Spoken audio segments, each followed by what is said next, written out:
The agreement worked out in Geneva yesterday to ease the crisis in Ukraine isn't changing much on the ground so far. The deal involving the United States, Russia, Ukraine, and the European Union calls on insurgents to give up their weapons. But as Holly Williams reports from Donetsk, that is not happening. Ukraine's pro-Russian separatists have no intention of leaving the government buildings they've taken over. In Donetsk, they've occupied the local administration building for nearly 2 weeks and have barricaded themselves inside with razor wire. These insurgents are demanding a separate state, or at least more autonomy for their region. They're suspicious of Ukraine's pro-Western government in Kiev and want closer ties with Moscow. They've now begun calling themselves the Republic of Donetsk.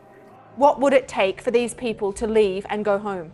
In the newly christened Republic's offices, we met spokeswoman Yekaterina Mihalova. She told us they'll only leave if there's a referendum on the future of eastern Ukraine and if rival protesters who have occupied buildings in the capital Kiev also go home. That's where Ukraine's turmoil began 6 months ago, when pro-Western demonstrators took to the streets and ousted the country's president, Viktor Yanukovych. Those demonstrators resented Russian interference and support Ukraine's new American-backed government. But the change in leadership has angered people here in the east of the country, the majority of them Russian-speaking. They ready so you can protect yourself?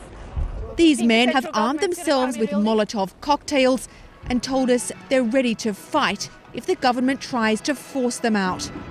International agreements to end this standoff have had no impact on the ground. But Jeff, local authorities have told us they're negotiating directly with the separatists to find a peaceful solution and stop Ukraine from splitting in two. Holly Williams, thank you.